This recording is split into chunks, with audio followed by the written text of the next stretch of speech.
I never even seen you drive a car. You talk all this high shit, nigga, you don't drive. Stop lying. All right, bro. Let's listen to one of your songs. Every word that you say is a lie.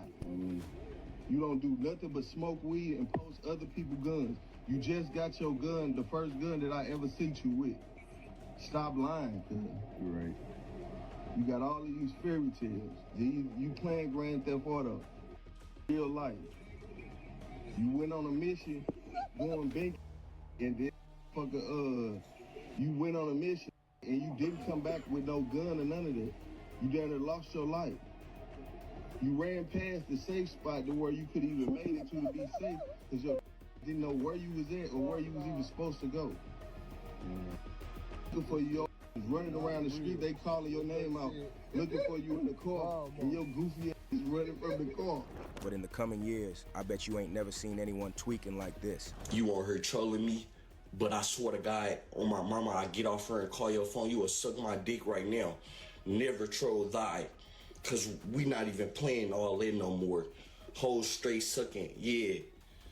Stop playing. Some say everything changed after he drank from the wrong cup. Whether it's street lore or local myth, Mo P's transformation into St. Louis' biggest tweaker is the city's favorite ghost story. In a town where everyone wants to be hard, Mo P decided to be unhinged.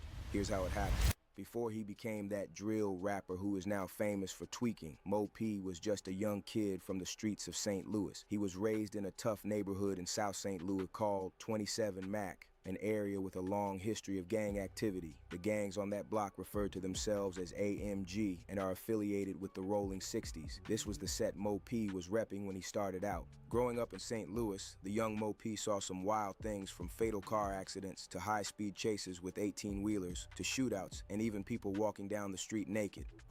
They call Joker like fans. Could.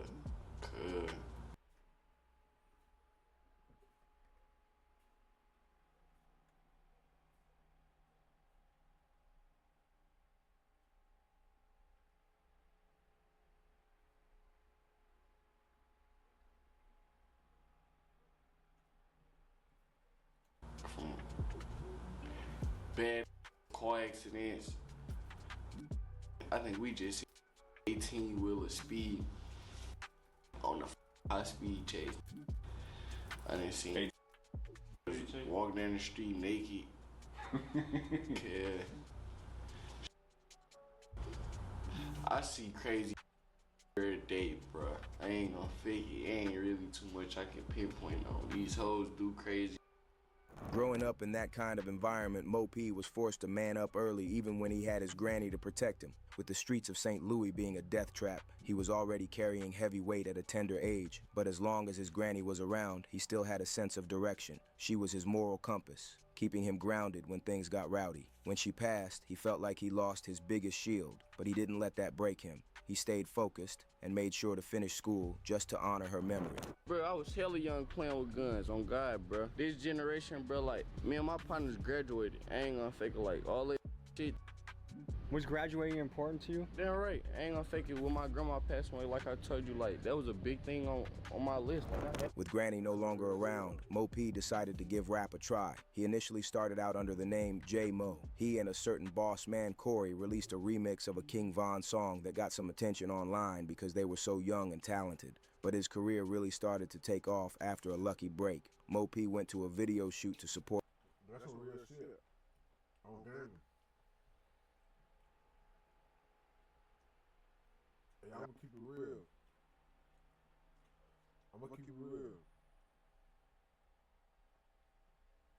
The only real reason why I really graduated and went through school and shit was cause of my granddad, my mama, and my auntie, bro. That's really it. If it wasn't for that, I ain't lie, bro. Ain't no telling. Cause I really ain't really give a, like, and this shit gonna sound crazy for real. It's gonna sound crazy for real, right?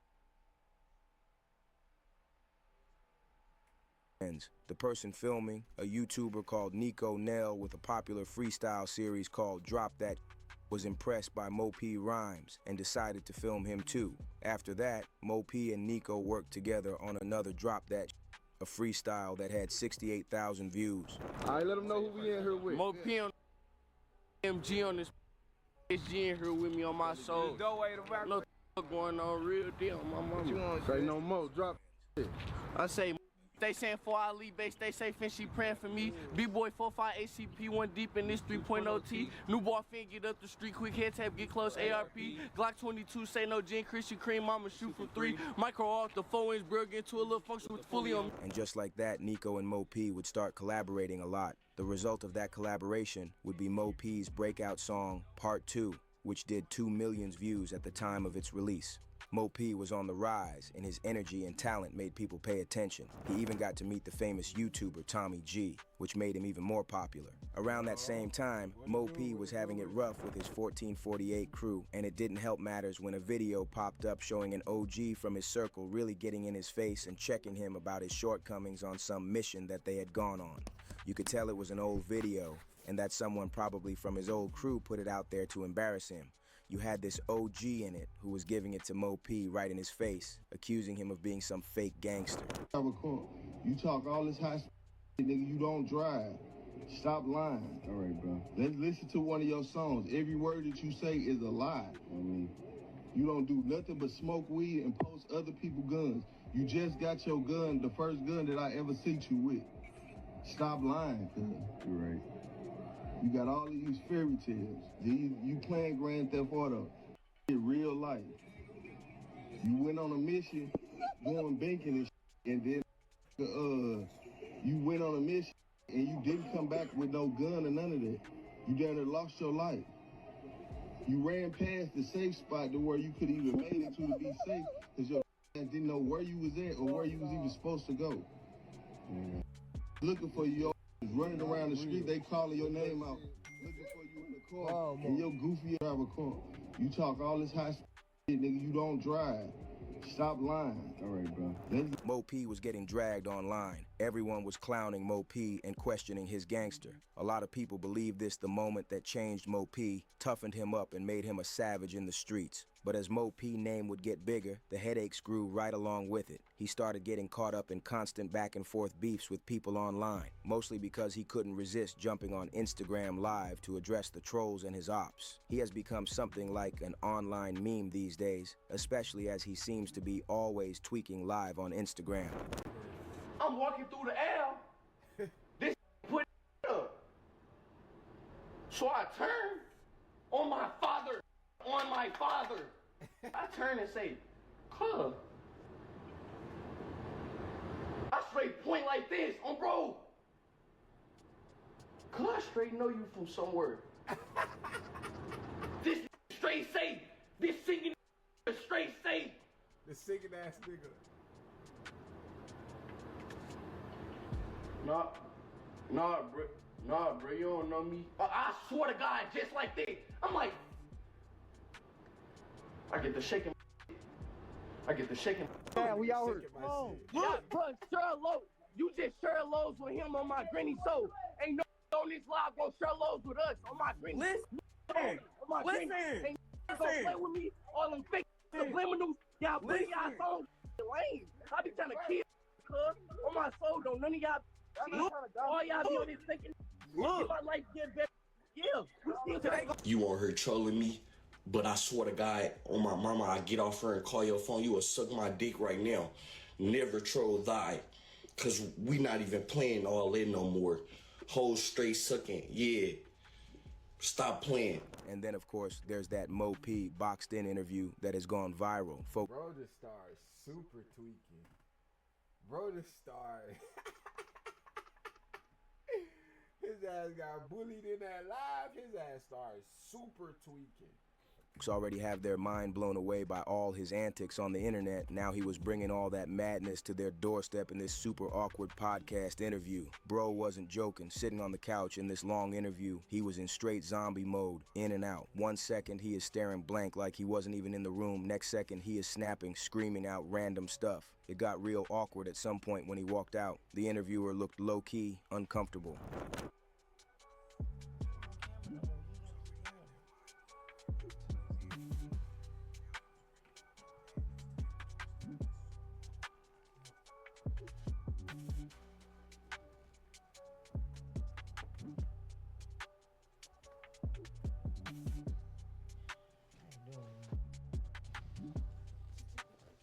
It was only a matter of time before Mo P caught the attention of a big-time drill rapper. Only this time, the person in focus wasn't a St. Louis native, but in far... What happened though?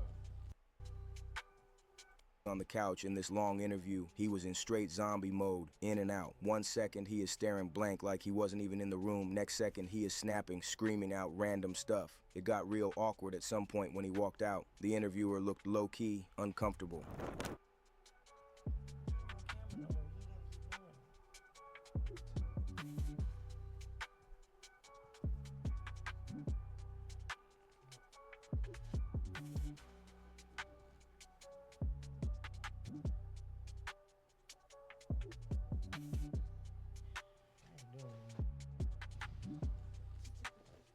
It was only a matter of time before Mo P caught the attention of a big-time drill rapper. Only this time, the person in focus wasn't a St. Louis native, but in faraway Chicago.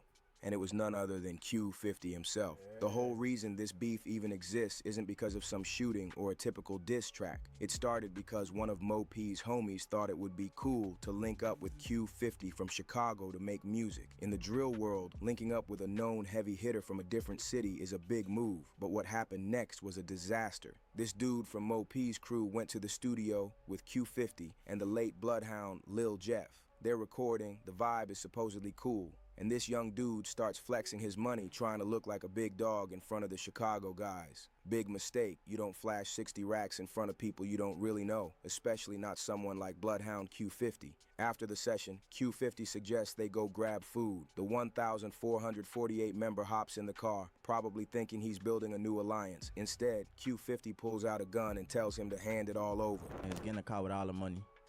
He get out the car once they figure out. I get out the window, they run, scatter like little creatures, and we drove off nice and, you know what I'm saying, nice and peaceful. Like, it was everything, that was like taking candy from a baby, literally. Once the word got out that Q50 finessed 1,448 for 60 racks, the St. Louis side had to save face. Suddenly, a story started circulating that Q50 got shot at 60 times in St. Louis as payback for the robbery. But here's the catch, there's no proof, no news reports, no police calls, nothing. It felt like a story made up to balance the scales. Mo P on his part went online dissing Q50 and even bringing Lil Jeff's name. I just woke up to a talking about on carry. We blew your soft down. Now I'm finna tell you. Now I'm finna tell it. He on this talking all shit. Blew your soft ass. What you talking about? It's a video of Lil Jeff dying. Carry. On carry. He on video letting Lil Jeff die. Nigga on carry. What you talking about? You let Lil Jeff die on video, gang. You let him die on video. Vert shot you. Q50 would later appear on No Jumper and verify part of the robbery story, saying he did not just rob the 1,448 dude he performed in St. Louis that night, and that the story about his car being shot up was fake. While he did confirm some shooting went down, he claimed he wasn't even around when it took place. You know, they thinking I'm in this black truck the whole time. It's, you know, it's me in black truck. So they, and what I guess happened, they end up clapping the black truck up. By the time they doing all this, I'm at the airport already. Y'all seen when dude took the picture. Took a picture and leaked that you still alive. I'm at it. So I'm at the airport. Meanwhile, all this happening. So boom, it's time for my flight. When I get out the flight, this blown up. Q50 wasn't done yet. In typical Bloodhound style, he used the buzz to drop a diss track that pulled 500,000 views in 24 hours. He turned a street robbery into a viral hit, making the St. Louis side look even worse. While this was happening, other St. Louis rappers like CTS Lil Wick tried to jump in the mix, claiming their crew was the one that did the shooting. It turned into a circus of people chasing clout off a situation that started with a simple backdoor robbery. This is where it gets personal for Mo P. When Q50 went on Instagram Live, he wasn't trolling CTS Lil Wick. He was playing Mo P's music and laughing. He knew exactly who his real opposition was. He was looking right at 1,448. Mo P finally responded claiming he was the one behind the shooting and calling out Q50 for lying, saying it didn't go down like Q50 said in his interview. He even said Q50 was in the car that got popped. You see what happened to rappers when they come down here? What you talking about? It took that the whole day, y'all, just to go to Cali and say, yeah, they didn't kill me. Boy, get your dumb on. He was in there doing what they say, ninjutsu. Combination ninjutsu.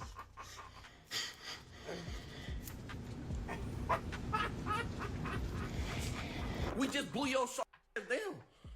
Combo. Hey,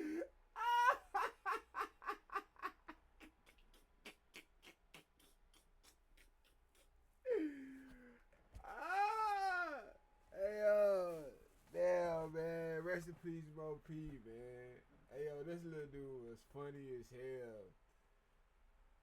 Yo, this little dude was funny as hell. He talking about they been in there doing ninjutsu.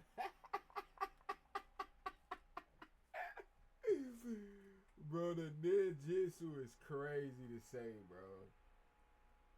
Trolling at his all-time high, bro. That be y'all though, man. Y'all be thinking, I'm telling you, boy, motherfuckers think they can fuck with everybody out here. This shit hit different. This shit hit different. And then y'all up on that upper end, man. Y'all shit. Y'all boys should know how this shit go down by now, bro. I don't get it. Y'all, I'm talking about, bro, y'all, day one, homie. I'm talking about every day. Be setting y'all up. Shit, but Chicago, Philly, Baltimore, y'all got some wild shit going on. Shit, now even New York then goddamn started to be back though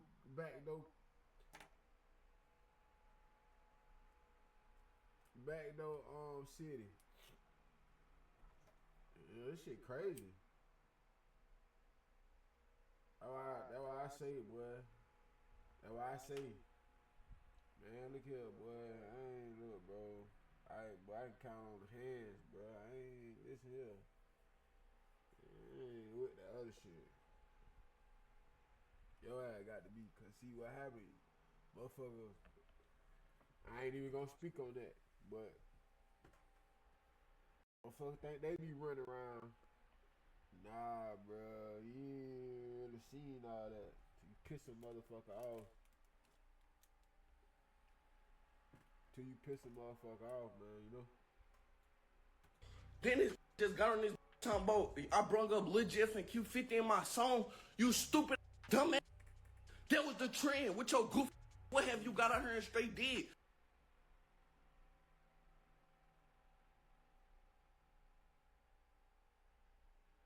Bro, now this shit tweaking, yeah. Something wrong with this shit. I think it need to be updated, bro.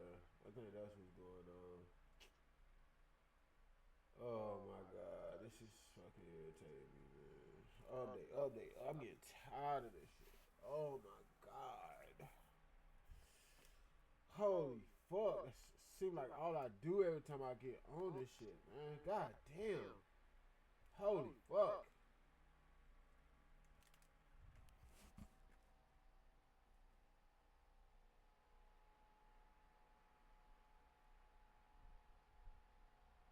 Jeez, bro.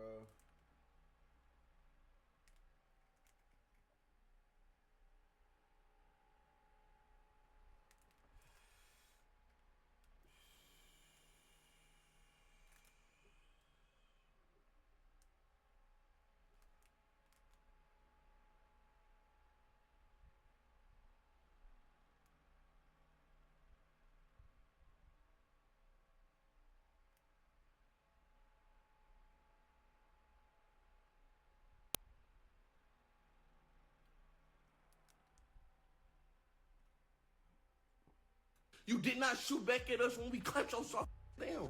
In the end, the story of Mo P isn't just about tweaking or viral dances. It's a case study in how fast things can go south when the internet meets the reality of the streets. He went from a kid from 27 Mac trying to keep a promise to his grandma to a viral sensation caught in a cross-city beef over $60,000.